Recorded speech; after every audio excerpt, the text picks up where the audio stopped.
Hello everyone, you are welcome on YouTube channel Learn for Knowledge. Dear students of 7th standard, today we are going to learn a new story and today's story name is The Two Friends and the Bear. Means दोन मित्र आणि अस्वल. Let's start our story.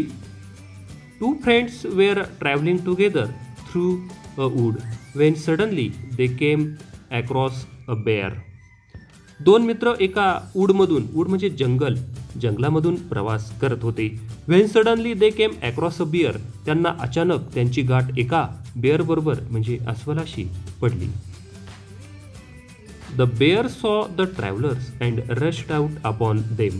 त्या बेअरनं त्या अस्वलाने त्या ट्रॅव्हलर्सला, त्या प्रवाशांना बघितलं आणि त्याने त्यांच्याकडे रश्ड आउट धाव घेतली. One of the travellers was good at climbing trees. त्या प्रवाशांपैकी एक जो होता तर तो झाडावर चढण्यात पटाईत होता. क्लाइंब म्हणजे चढणे, झाडावर चढण्यात हुशार होता, पटाईत होता. Without waiting for his friend he cot hold of the branch of near by tree and हिड हिमसेल्फ अमॉंग द लीव्स. आपल्या मित्राची वाट न पाहता त्याने जवळपासच्या एका झाडाची फांदी पकडली आणि स्वतःला त्या पानांमध्ये त्याने हिड केलं, म्हणजे स्वतःला त्याने लपवून घेतलं. The other did not know what to do. दुसऱ्याला काय करावे ते समजेना. He had heard that bears do not bother with dead animals. आणि त्याने असं ऐकलेलं होतं की अस्वले जे काही डेड ॲनिमल्स आहे, जे मृत प्राणी आहे, त्यांना काही करत नाही असं त्याने ऐकलेलं होतं. So he threw himself flat down upon the ground with his face in dust. आणि म्हणून त्याने आपला चेहरा धुळीत ठेवून उपडे जमिनीवर त्याने झोकून दिलं.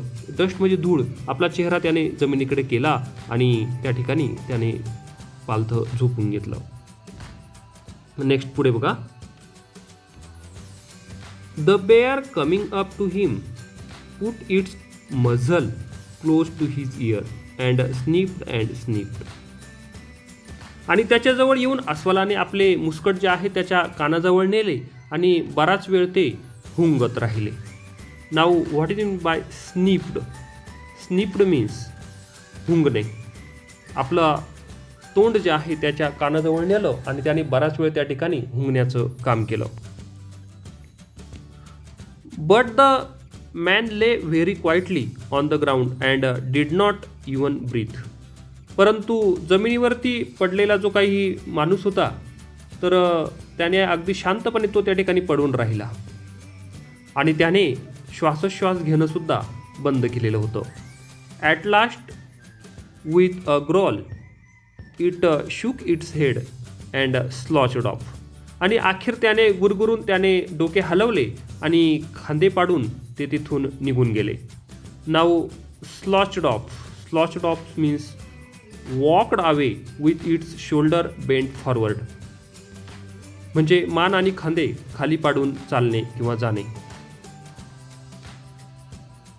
Then the fellow in the tree came down to his comrade and laughing said, "What was it that Master Bruin whispered to you?"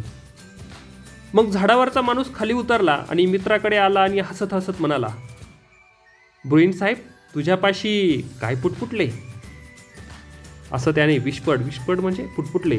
तो मास्टर ब्रुइन जो आहे म्हणजे त्या ठिकाणी असणारं अस्वल जे आहे तर ते तुझ्या कानात काय पुटपुटले ते मला सांग, असं त्याने विचारलं.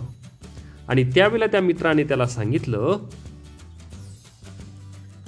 ही told me, said the other, never trust a friend who desert you at a pinch. आणि त्या दुसऱ्याने सांगितलं की त्याने मला सांगितलं, अडचणीच्या काळात तुला सोडून जाणाऱ्या मित्रांवर विश्वास ठेवू नको.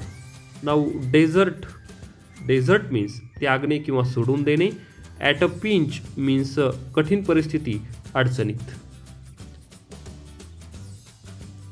आता आपण या स्टोरीच्या शेजारी जे काही क्वेश्चन्स आलेले आहेत, या प्रश्नांची उत्तरे जी आहेत तर ती बघणार आहोत.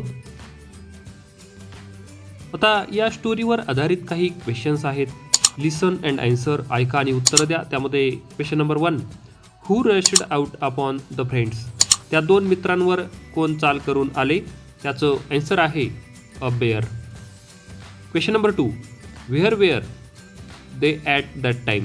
त्यावेळी ते दोघे कुठे होते? त्याचं उत्तर आहे पासिंग थ्रू अ वूड.